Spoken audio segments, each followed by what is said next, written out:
എൻ്റെ പേര് ചിത്ര. ഇത് എൻ്റെ ഹസ്ബൻഡ് സുനിൽ. ഞങ്ങൾ വർക്കലയിൽ നിന്ന് വരുന്നു. ഞാൻ ഉടമ്പടി എടുത്തത് 2022 ഒക്ടോബർ 7 ആദ്യമായിട്ട് ഇവിടെ വന്ന് ഉടമ്പടി എടുക്കുന്നത്. കൃപാസനത്തെ പറ്റി അറിയുന്നത് എൻ്റെ ഒരു ഫ്രണ്ടാണ് എന്നെ ഇവിടെ കൊണ്ടുവന്ന് ഉടമ്പടി എടുപ്പിക്കുന്നത്. അതിൽ ആദ്യത്തെ എൻ്റെ നിയോഗം എൻ്റെ ഹസ്ബൻഡിൻ്റെ ഒരു രോഗസൗഖ്യമാണ്. ഹസ്ബൻഡ് ഗൾഫിലായിരുന്നു ജോലി ചെയ്തിരുന്നത്. അപ്പോൾ അവിടെ വെച്ചൊന്ന് വീണിട്ടുണ്ടായിരുന്നു. അപ്പോൾ ആ വീഴ്ചയിൽ തലയിടിച്ച് അപ്പോൾ അതിനെ സംബന്ധിച്ച് നരമ്പിന് ചെറിയൊരു പ്രശ്നം ഉണ്ടായിരുന്നു. അത് ഗൾഫിൽ കുറച്ച് നാൾ ചികിത്സ ചെയ്തെങ്കിലും വേദനയ്ക്ക് മാറ്റമൊന്നും ഇല്ലായിരുന്നു. അങ്ങനെ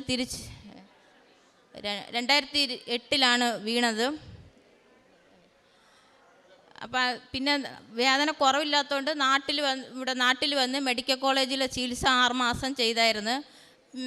അതിനുശേഷം തിരിച്ചു പോയി. പിന്നെ കുറച്ച് നാൾ വേദനയൊന്നും ഇല്ലായിരുന്നു. പിന്നെ ഇടയ്ക്കിടയ്ക്ക് ഈ വേദന വരും. വേദന വന്ന ആൾക്ക് പിന്നെ കണ്ണിന് പോച്ചിൽ, പിന്നെ ജോലി ചെയ്യാൻ പറ്റത്തില്ല, നടക്കാൻ പറ്റൂല, കാലിന് കൈകാല് പെരുപ്പ്, മൊത്തത്തിൽ വല്ലാത്തൊരു അസ്വസ്ഥതയാണ്. അപ്പം അതിങ്ങനെ ഇടയ്ക്കിടയ്ക്ക് ഇങ്ങനെ ഈ വേദന വരും. വേദന വന്നാൽ ഒരു 2 ദിവസം ഈ വേദന ഇങ്ങനെ നിൽക്കും, പിന്നെ അതങ്ങ് മാറും. വീണ്ടും കുറച്ച് ദിവസം കഴിയുമ്പോൾ ഈ വേദന വരും. ഇപ്പോൾ ഒരു 15 വർഷം കൊണ്ട് ഈ വേദന ഇങ്ങനെ വന്നുകൊണ്ടിരിക്കുകയാണ്. പിന്നെ ഡോക്ടറെയൊന്നും കണ്ടിട്ടില്ല, മരുന്നൊന്നും കഴിച്ചിട്ടുമില്ല. ഈ വേദന ഇങ്ങനെ സഹിച്ചു പിടിച്ച് പോവുകയാണ് ചെയ്തത്. അപ്പോഴാണ് ഞാൻ ഇവിടെ വന്ന് ഉടമ്പടി എടുക്കുന്നത്. ഉടമ്പടി എടുത്ത അന്ന് തന്നെ ഞാൻ തിരിച്ചു പോയിട്ട് ഞാൻ വൈകുന്നേരത്തെ പ്രാർത്ഥന ഒരു പ്രാവശ്യം പ്രാർത്ഥിച്ചോളൂ. അത് ഭയങ്കര വിശ്വാസത്തോടെ ആത്മാർത്ഥമായിട്ട് പ്രാർത്ഥിച്ച് ഇവിടുന്ന് വെഞ്ചരിച്ച തൈലവും ഉപ്പും, തൈല നെറ്റിയിൽ കുരിശ് വരച്ച് ഉപ്പ് ഉള്ളിൽ കൊടുത്ത്, അതിനുശേഷം ഇപ്പോൾ 1 വർഷം കൊണ്ട് വേദനയൊന്നുമില്ല, എല്ലാ അസുഖങ്ങളും മാറി. ഞാൻ 1 വർഷം കൊണ്ട് ഉടമ്പടിയിൽ നിൽക്കുകയാണ്. അതിനുശേഷം ഇതുവരെ എൻ്റെ ഭർത്താവിന് അങ്ങനെ ഒരു അസുഖം വന്നിട്ടില്ല. പിന്നെ എൻ്റെ ഹസ്ബൻഡിന് ഷുഗർ ഉണ്ടായിരുന്നു. അത് 1 വർഷം കൊണ്ട് മരുന്ന് കഴിക്കുകയായിരുന്നു. അതിപ്പോൾ 2 മാസം കൊണ്ട് ഷുഗർ നോർമലായി. പിന്നെ രണ്ടാമത്തെ എൻ്റെ ഒരു സാക്ഷ്യം എന്ന് പറയുന്നത് 7 വർഷമായി എനിക്കൊരു ആക്സിഡൻറ്റ് പറ്റിയിട്ട് 7 വർഷം കൊണ്ട് എൻ്റെ കേസ് നടക്കുകയായിരുന്നു. കഴിഞ്ഞ വർഷം ജനുവരിയിൽ എനിക്ക് ആ പൈസ അനുവദിച്ചായിരുന്നു. ഒരു 6 ലക്ഷം രൂപ എനിക്ക് ക്ലെയിം അനുവദിച്ചായിരുന്നു. അപ്പോൾ 7-8 മാസമായിട്ടും ആ പൈസ എനിക്ക് കിട്ടിയില്ലായിരുന്നു. അത് ഞാൻ ഉടമ്പടിയിൽ വെച്ചിട്ടുണ്ടായിരുന്നു. ഇവിടെ വന്ന് ഉടമ്പടി എടുത്ത് ഒരു 2 ആഴ്ച ആയപ്പോൾ ആ പൈസ എനിക്ക് 6 ലക്ഷം രൂപ കിട്ടിയായിരുന്നു. പിന്നീട് എൻ്റെ മൂന്നാമത്തെ സാക്ഷ്യം എന്ന് പറയുന്നത് വീട് വയ്ക്കാൻ 3 ലക്ഷം രൂപ ലോൺ എടുത്തായിരുന്നു. അപ്പോൾ 7 വർഷമായിട്ടും അടയ്ക്കാൻ പറ്റിയില്ല. ആ ഇടയ്ക്കാണ് എനിക്ക് ആക്സിഡൻറ്റ് പറ്റിയത്. പിന്നെ അടയ്ക്കാനൊന്നും പറ്റാത്തതുകൊണ്ട് ബാങ്കിൽ നിന്ന് ജപ്തിയുടെ ഒരു വക്കീലെത്തി. വീട്ടിൽ ബാങ്കുകാർ വന്ന് കുറച്ച് സമയമൊക്കെ നമുക്ക് തന്നവർ, എന്നാലും പിന്നെ അടയ്ക്കാനൊന്നും പറ്റിയില്ല. അപ്പോൾ ഈ ഒരു പൈസയാണ് ഒരു പ്രതീക്ഷയായിരുന്നു. അപ്പോൾ അതും ഞാൻ നിയോഗത്തിൽ വെച്ചിട്ടുണ്ടായിരുന്നു. അപ്പോൾ ആ പൈസ എനിക്ക് കിട്ടിയതുകൊണ്ട് 2 ആഴ്ചക്കകത്ത് വെച്ച് തന്നെ ഉടമ്പടി എടുത്ത് 2 ആഴ്ചക്കകത്ത് വെച്ച് തന്നെ ആ ലോണ്, ബാങ്കിലെ ലോണ് എനിക്ക് അടച്ചു തീർക്കാൻ കഴിഞ്ഞായിരുന്നു. പിന്നീട് അമ്മയുടെ രൂപം എന്നെ കാണിച്ചിട്ടുണ്ടായിരുന്നു. ഈ ഓണം കഴിഞ്ഞതിന് ശേഷം ഹസ്ബൻഡ് തീരെ ജോലിയില്ലായിരുന്നു. 2 ആഴ്ചയോളം ജോലിയില്ലായിരുന്നു. അങ്ങനെ ഞാൻ ഇവിടുന്ന് ഒരു അമ്മയുടെ ഫോട്ടോ ഞാൻ മേടിച്ച് വീട്ടിൽ വെച്ച് പ്രാർത്ഥിക്കും. അപ്പോൾ ഞാൻ ഒരു 10 മണിയൊക്കെ ആയപ്പോഴത്തേക്ക് മെഴുകുതിരി കത്തിച്ചിട്ട് പ്രാർത്ഥിച്ചില്ല, സ്തുതിച്ചിട്ട് അമ്മയോട് എൻ്റെ സങ്കടങ്ങൾ പറഞ്ഞമ്മേ, എനിക്കും ജോലിയില്ല, എൻ്റെ ഹസ്ബൻഡിനും ജോലിയില്ല, അപ്പോൾ നമ്മളെങ്ങനെ ജീവിക്കും, അങ്ങനെ ഒത്തിരി സങ്കടങ്ങൾ ഞാൻ പറഞ്ഞ് അത് കഴിഞ്ഞതിന് ശേഷം ഉച്ചയ്ക്ക് ഞാൻ ഒത്തിരി കിടന്നുറങ്ങിയായിരുന്നു.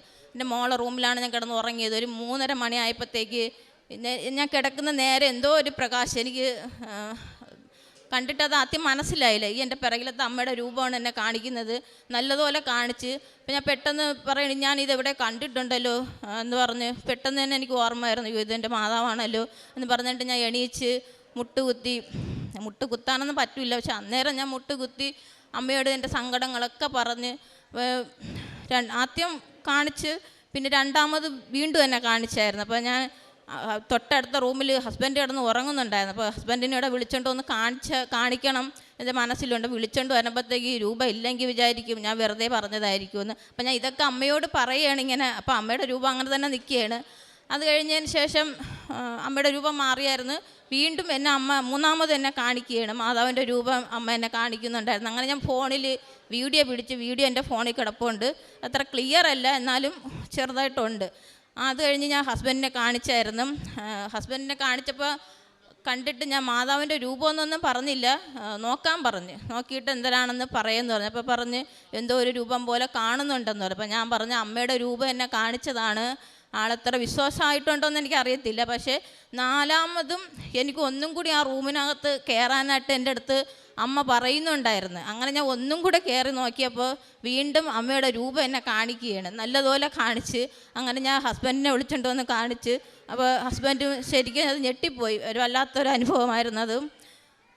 പിറ്റേ ദിവസം അമ്മയുടെ ജോലിയുടെ കാര്യങ്ങളൊക്കെയാണ് കൂടുതലും ഞാൻ സങ്കടപ്പെട്ട് പറഞ്ഞത്. പിറ്റേ ദിവസം ജപമാല ചൊല്ലിക്കൊണ്ടിരിക്കുന്ന സമയത്ത് എനിക്ക് തലേ ദിവസം ഞാൻ കേട്ടൊരു സാക്ഷ്യമാണ് എനിക്ക് പെട്ടെന്ന് ഓർമ്മ വന്നത്.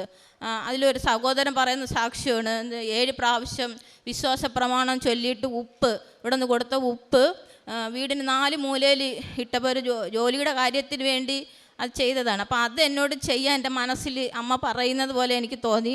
അങ്ങനെ ഞാൻ 7 പ്രാവശ്യം വിശ്വാസ പ്രമാണം ചൊല്ലിയിട്ട് 7 സ്ഥലത്തായിട്ടാണ് ഞാൻ ഉപ്പിട്ടത്. അന്ന് 10 മണി ആയപ്പോഴത്തേക്ക് എന്നെ കൂടെ ജോലി ചെയ്യുന്ന ഒരു പയ്യൻ വിളിച്ചിട്ട് പറഞ്ഞ്, ഒരു ജോലിയുണ്ട്, വന്ന് നോക്ക്, അത് ലിസ്റ്റ് എഴുതി തന്നാൽ നമുക്ക് സാധനം എടുത്തിട്ട് നാളെ തൊട്ട് എന്നെ ജോലി ചെയ്യാമെന്ന് പറഞ്ഞ്. അതിന് ശേഷം ഇപ്പോൾ ജോലിക്കൊന്നും ഒരു ബുദ്ധിമുട്ടില്ല, ജോലിയൊക്കെ ഉണ്ട്. പല്ലുവേദന ഉണ്ട്. അത് പല്ലുവേദന വന്നാൽ എനിക്കിനി പല്ലെടുത്ത് എല്ലായിടത്തും കളയേണ്ട ഒരവസ്ഥയാണ്. ഒരു 3-4 പല്ലെടുത്ത് കളഞ്ഞ്.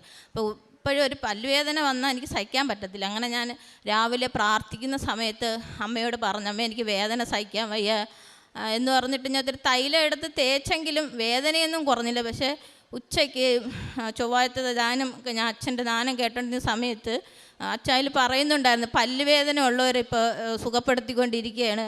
അങ്ങനെ ഞാൻ കൈവച്ച് പ്രാർത്ഥിച്ചായിരുന്നു. അതിനുശേഷമാണ് അത് പൂർണ്ണമായിട്ടും മാറിയതും. ഇത്രയും അനുഗ്രഹങ്ങൾ തന്ന അമ്മ മാതാവിന് ഈശോയ്ക്കും കോടാനുകോടി നന്ദി പറയുന്നു. പത്രമെല്ലാം ഞാൻ വിതരണം ചെയ്യും. ഇവിടുന്ന് പത്രം കൊണ്ടുപോയി ആദ്യം ഞാൻ പത്രമാണ് വിതരണം ചെയ്യുന്നത്. പിന്നെ കാരുണ്യ പ്രവർത്തനങ്ങൾ, വസ്ത്രം കൊടുക്കും, മരുന്ന് മേടിക്കാൻ ആരെങ്കിലും വന്ന് ചോദിച്ചാൽ പൈസ കൊടുക്കും. പിന്നെ ആഹാരം, അനാഥാലയത്തിൽ ആഹാരങ്ങൾ കൊടുക്കാം. എല്ലാ കാര്യങ്ങളും എന്നെക്കൊണ്ട് പറ്റുന്ന പോലെയെല്ലാം ഞാൻ ചെയ്യുന്നുണ്ട്.